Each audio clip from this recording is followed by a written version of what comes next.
በስመ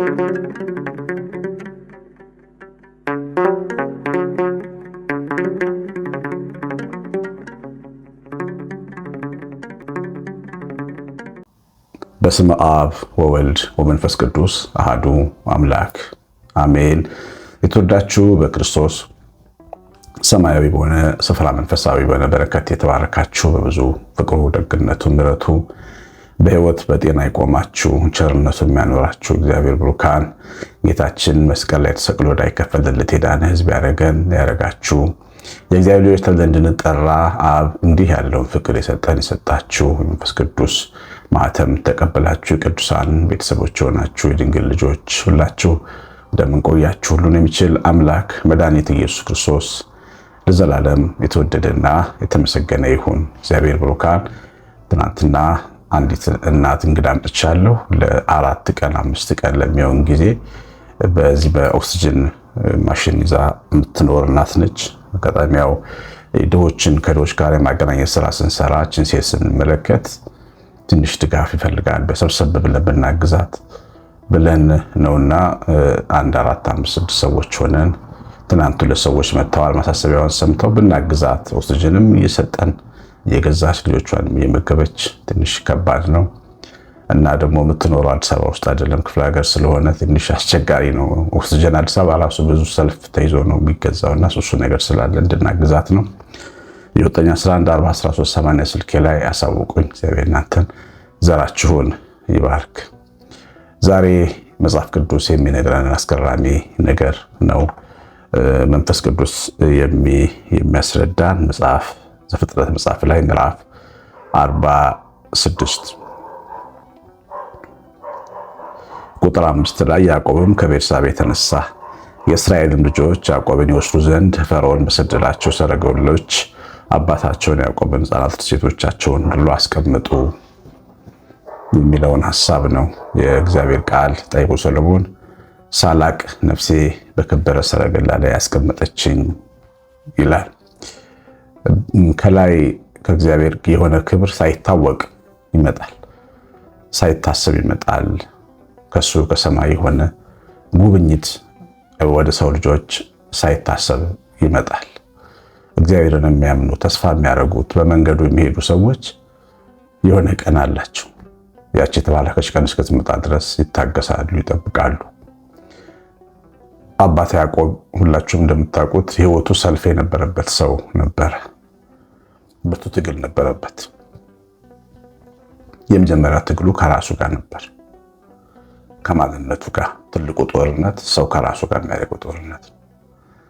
ልክ ከሌለው ገደብ ከሌለው ፍላጎቱ ጋር፣ ከአታላይነቱ ጋር፣ ከአስለቃሽነቱ ጋር፣ ራህራህ አልባ ከሆነው ማንነቱ ጋር ይታገል ነበር። ወንድሙ እንጀራ ሲለምነው ብኩርናን ካልሰጠኸኝ አልሰጥህም በማለት የእናቱን ልጅ አባቱን ልጅ እንጀራ ሲከለክል ታያላችሁ። ከራሱ ጭካኔ ጋር ደግሞ እንደገና የወንድሙን በረከት አታሎ በመውሰድ የወንድሙ ገዢ ለመሆን ከነበረው ልክ የሌለ ፍላጎት ጋር፣ ከታጋይነቱ ጋር በሕይወት ዘመኑ ሁሉ ብዙ ዓመታትን ከራሱ ጋር ሲታገል ታዩታላችሁ። የያዕቆብ መጽሐፍ ቅዱስ ላይ ያለውን የያዕቆብን ታሪክ ስታነቡ ራሳችንን በጣም ነው የምናገኝበት። በጣም ወደ ራሳችን ስንገባ ያዕቆብና እኛ የምንመሳሰልባቸው ብዙ ሁኔታዎች አሉ። ብዙ ጊዜ በተለይ እግዚአብሔርን በማግኘት ከራስ ጋር መታገል ለጀመሩ ሰዎች በጣም ትልቅ ትምህርት ነው ያዕቆብ እና ይህን ያህል በረከት፣ ይህን ያህል ክብር፣ ይህን ያህል ሰረገላ ለሱ ይገባል ብላችሁ የማታስቡት አይነት ሰው ነው የሚመስለው ሲታይ። በመንገዱ የሚሰራቸው ስህተቶች፣ ያደረጋቸው ነገሮች በሕይወት ዘመኑ ሁሉ በተለይ ደግሞ ሚስቱን የበደለበት በደል፣ ሊያን ጠላት ይላል። ሊያን ጠልቶ ትንሿን ራሔልን በመውደድ ይሰራ የነበረው አድሏዊ ስርዓት በትዳር ውስጥ ብዙ አይነት ጉድለቶች በሕይወቱ ነበሩ እና እንደ ሰው ልክ የሌላቸው ብዙ ድክመቶች ነበሩበት። እንደገና ደግሞ ከወንድሙ ጋር ይጋጭ ነበር። ወንድሙ ጠላቱ ሆኖ፣ ታጋይ ሆኖ፣ ተገዳዳሪ ሆኖ በረከቱን ሊወስድበት፣ ብኩርናውን ሊያስከብር፣ ደግሞ እንደገና በጦርነት ይወጋኛል፣ ስመለስ ወደ ሀገሬ ይገለኛል የሚል ፍርሃት ነበረበት፣ ጭንቀት ነበረበት። እንደገና ደግሞ የኖረበት ያደገበት በተለይ ከወንድሙ ሸሽቶ ከወጣ በኋላ በሶሪያ ከአጎቱ ጋር ከርብቃ ወንድም ጋር የኖረበት ከባድ ኑሮ 21 ዓመት የእሱ ባሪያ ሆኖ የኖረበት ኑሮ። የወንድም እሱ አጎት ነው፣ የእህቱ ልጅ ነው፣ ግን እንደ ባሪያ ነው የተቀበለው። ባሪያ ማለት ዕቃ ማለት ነው። በቃ ለፍተህ እደር ግጠህ በቃ ድንጋይ በልቶ እንደማደር አይነት ኑሮ ነው ያኖረው። በጣም ብዙ መከራ ነው ያደረሰበት። ያ ሁሉ ሰልፍ በህይወት ውስጥ ነበር። ያንን ሁሉ ሰልፍ ታግሏል። ደሞዙን ተቀምጧል። እግዚአብሔር ከፍሎት ነው እንጂ ለብዙ ዘመን እረኛ ሆኖ ያገለገለው ላባ ባዶ እጁን ሊሰደው ፈልጎ ዥንጉርጉር በጎች ከዚህ በኋላ ሲወለዱ ያንተ ይሆናሉ አለው 21 ዓመት ቆይቶ። እግዚአብሔር ግን ፍየሎቹን በጎችን ዥንጉርጉር አድርጎ ደሞዙን ከፈለው እንጂ በጣም ብዙ መከራ አይቷል በዛ ቤት ውስጥ። ከዛ በኋላ ደግሞ በወለዳቸው ልጆቹና ባገባቸው 4 ሴቶች ምክንያት 4 ሴት ማግባት ምን ያህል ከባድ ነው ታውቃላችሁ? እንኳን 4 ሴት አይደለም አንዲት ሴት ልባም ካልሆነች ለህይወት ፈተና ነች። 4 ሴቶች እንደ ሚስቶች ነበሩ። 2 ሕጋዊ ሚስቶቹ ሊያና ራሔል፣ ባላና ዘልፋ የሚባሉ ባሮቻቸው። እነዚህ ወንዶች ጀግኖች ወንዶችን ወልደውላቸዋል። 12 ወንዶች ወልደዋል ያዕቆብ። የ12ቱ ነገደ እስራኤል አባት ነው። በ12ቱ ልጆች ውስጥ እነዚህ ልጆች ሲያሳድጋቸው ብዙ መከራ አይቷል። በልጆቹ ምክንያት ብዙ ሐዘን አዝኗል። ሲጋጩ፣ እርስ በርሳቸው ሲጣሉ፣ ወንድሞቻቸውን አንዳቸውን ለመግደል ሲነሱ ዮሴፍን ሸጠው ግብፅ ሀገር አስለቅሰውታል። እና በልጆቹ የደረሰበት መከራ ልክ የሌለው ነው። ገደብ የሌለው አንዱ ልጁ ወደ ቁባቱ ገብቷል። አንደኛው ሮቤል የሚባለው ልጁ በዚህ ልክ ነውር የማያውቁ ነበሩ አንዳንዶቹ ከልጆቹ መካከል።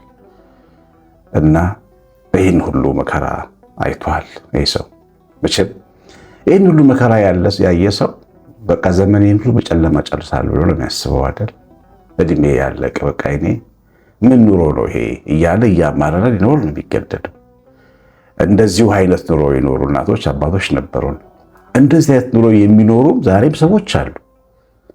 በተደራራቢ ችግሮች ውስጥ የሚያልፉ በቤተሰቦቻቸው፣ በልጆቻቸው፣ በትዳራቸው፣ በስራ ቦታቸው እየተፈተኑ የሚያልፉ ሰዎች አሉ። መንፈሳዊ ቦታ በሁሉ ቦታ የሚፈተኑ አሉ። እና አንዳንድ ጊዜ ውል የሚጠፋባቸው ሰዎች አሁን ያዕቆብን ሲመለከቱ እነዚህ ሰዎች ብቻቸው እንዳይደሉ ማወቅ አለባቸው። ነገሮች በጣም ሲደራረቡ እግዚአብሔር ትቶኛል እንድንል ያደርገናል። የመተው መንፈስ ውስጥ እንገባለን። አቤቱ ምን ነው ተውከን ይላል መዝሙር 10 ላይ ቅዱስ ዳዊት። ምን ነው ተውከን? ለምን ጣልከን? ፊትን ለምን ከኛ ትሰውራለህ? እግዚአብሔር የሚተው አምላክ የሚጥልና ፊቱን የሚሰውር አምላክ አይደለም። ግን የሰው ስሜት በዚህ ልክ ይደርሳል ማለት ይጎዳል። ይሄ የዳዊትን ስሜት ነው የሚያሳየው። ይሄን ስሜት የመተው ስሜት፣ የመጣል ስሜት፣ ያለመፈለግ ስሜት እንዲሰማን የሚያደርጋለን። አንዳንዶቻችን በተለየ ሁኔታ በእግዚአብሔር ፊት የምንተጋ ሰዎች ነን። እንጸልያለን፣ እናስቀድሳለን። በትጋት ስርዓት አምልኳችን ላይ ጠንካሮች ነን። የቅዱሳንን ዝክር እንዘክራለን። ቤታችንን አክብረን እንኖራለን። ትዳራችንን አክብረን ግን ነገሮች እንደምናስበው ሳይሳኩ እናያለን።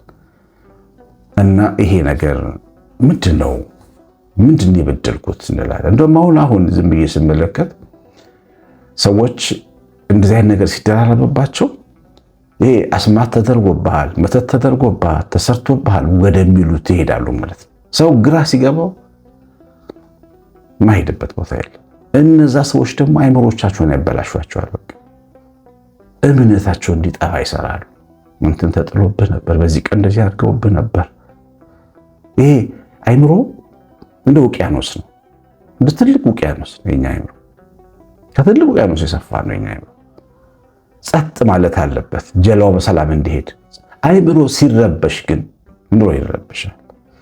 አሁን ወደዚህ አይነት ቦታ፣ ወደዚህ አይነት ትምህርቶች፣ ችግሮች ሲደራረቡ ወደዚህ አይነት ልምምዶች ውስጥ ይገባሉ ሰዎች።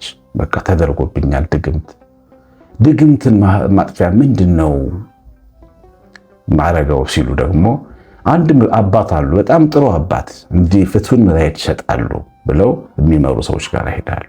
ተጠልፎ ለጥንቁልና ሀሳብ ውስጥ ይገባሉ ሰዎች። አሁን በሶሻል ሚዲያ በተለይ በፌስቡክ ትልልቅ ኮሜንቶች የሚጻፉባቸው ፖስቶች ሲለጠፉ በዋናነት የድግምት አገልጋዮች አሉ የሚያስተዋውቁ እዛ ላይ ገብተው ልንገራችሁ አባከሌ እንዲያደርጉልኝ ተከፍሏቸው የሚያስተዋውቁ ማስታወቂያ የሚሰሩ ነው።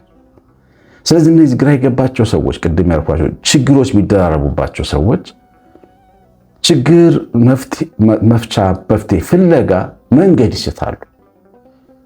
ሌላ ዓለም ውስጥ ይገባሉ። ያኛው ሌላ ዓለም ነው። በቃ እግዚአብሔርን የማያምን ዓለም ነው። በጣም ታውቆ መኖሪያ ነው። በአስማት በድግምት በመጠጥ በምናምን ወደ ማመን ዓለም የሚገቡ ሰዎች ተረጋግተው ያውቁ ወደዛ ዓለም ሊገቡ ይችላሉ። ሰዎች ያዕቆብን ይሁት አሁን እንደዚህ አይነት ነገሮች ገጥሞታል። አሁን የዘረዘርኩላችሁና ከዘረዘርኩላችሁ በላይ ብዙ ችግሮች ነው የገጠሙት። የትኛውንም መናፍስት ጠሪ አላናገርም። ከየትኛውም ጠንቋይ ጋር አላወራም። ክብሩን ጠብቆ ወደ ቤርሳቤ ሊሰዋ ሄደ ነው የሚለው። ወደ ብላም በብላችሁ እግዚአብሔር ልጆች ይሄ ሰው ወደ ግብፅ ሀገር እንደሚወልድ ሲነገረው ዮሴፍ ሰረገላ እንደላከለት ሲነገረው ዝም ብሎ አልወጣም፣ አልተንደረደረም። እግዚአብሔርን ጠየቀ። ምን አለ? እስራኤል ለእርሱ ያለውን ሁሉ ይዞ ተነሳ፣ ወደ ቤርሳቤ መጣ። መስዋዕትም ለአባቱ ለይስሐቅ አምላክ ሰዋ። እግዚአብሔር በሌሊት ራእይ ያዕቆብ ሆይ ለእስራኤል ተናገረው። ያዕቆብ ሆይ ብሎ ለእስራኤል ተናገረው። እርሱም እነሆኛል አለው። የአባቶች አምላክ እግዚአብሔር እኔ ነኝ። ወደ ግብፅ መውረድ አትፍራ፣ በዚያም ትልቅ ሕዝብ አደርግሃለሁ። እኔ ወደ ግብፅ አብሬ እወርዳለሁ፣ ከዚያም ደግሞ እኔ አወጣሃለሁ። ዮሴፍም እጁን በዓይንህ ላይ ያኖራል። አሁን ተመልከቱ፣ እግዚአብሔር ሊጠይቅ ነው የሄደው። ችግሮች አሉት እኮ ግን መስዋዕት ሊሰዋ ይሄዳል። ዕጣናችሁን ይዛችሁ፣ ጧፋችሁን ይዛችሁ፣ ጸሎት መጽሐፋችሁን ይዛችሁ ቤተክርስቲያን ሂዱ። ችግር ቢገጥማችሁ ዝም ብላችሁ ሂዱ። በጌታችሁ ፊት ጉዳያችሁን አቅርቡ። ወለም ዘለም እንዳትሉ። እግዚአብሔር እናንተን የሚናገርበት ቀን አለ። ያዕቆብ ሆይ አለው እንደሚል ስምሽን እየጠራ ስምን እየጠራ ለአንተ የሚፈርድበት መልስ የሚሰጥበት ቀን፣ ደጅ ላይ የምትቀመጥበት የክብር ሰረገላ የሚቀመጥበት ቀን ይመጣል። ይሄ አምላክ የኛ አምላክ ነው። የእስራኤል አምላክ፣ ያዕቆብ አምላክ፣ የኔና የናንተ አምላክ። በእግዚአብሔር ላይ ታመነ፣ ጸና። ጠንቋዮችን፣ መናፍስት ጠሪዎችን፣ አዋቂ ነን ባዮችን አላማከረም። እንደውም እኮ በሰለጠነ ዘመን በዚህ በጥንቁልና ጥበብ ያደጉ ባቢሎናውያን፣ ፋርሳውያን በነበሩበት ዘመን ነው የነበረው። ያዕቆብ ግን ወደዛም አልሄድም። ችግር ወደ እግዚአብሔር ገፋው እንጂ ከእግዚአብሔር አርቆ ወደ ሌላ ውቅያኖስ አልከተተውም። ያዕቆብን ችግር ወደ እግዚአብሔር ይክፋችሁ፣ ወደ እግዚአብሔር ይክፋል።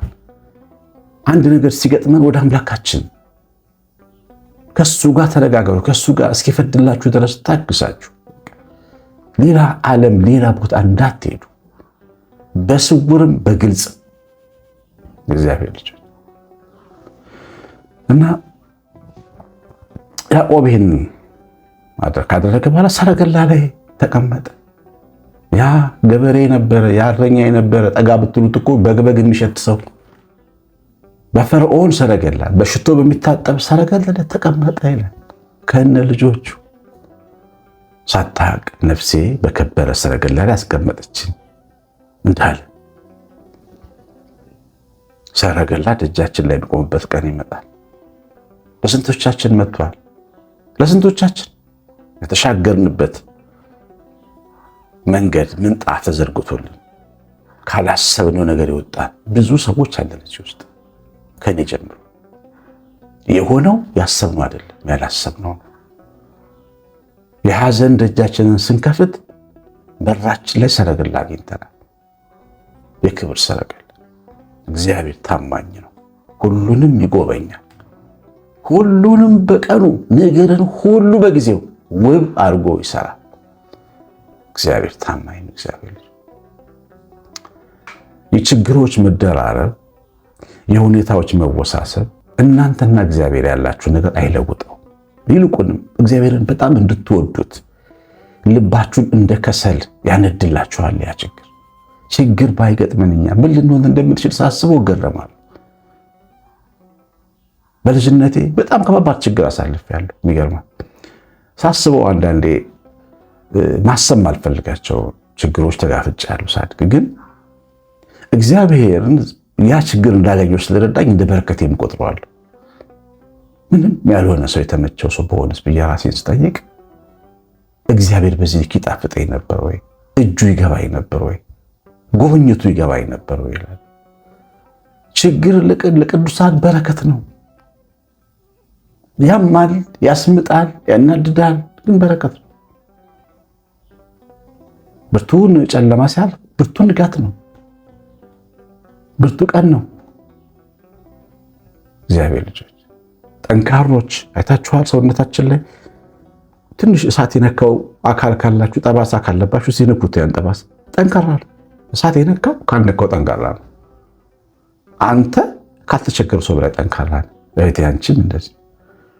ለጊዜው ነው የሚያንገፈግፈን፣ ለጊዜው ነው የሚያናድደን፣ ግን እግዚአብሔር ሰረገላ ላይ ሲያስቀምጠን ነገሮች ይቀየራሉ። የማይሆን ነገር ነው የሚሆነው። ያዕቆብ በሐዘን መቃብር ገባው ብሎ ሲያለቅስ በሰረገላ ሆኖ ወደሚወደውና ወደ ናፈቀው ሞተ ወደ ተባለ ልጁ ተወሰደ። ኢየሱስ ክርስቶስ ሰረገላ ይዘረጋልናል በማናስበው ቀን ደጃችን ላይ።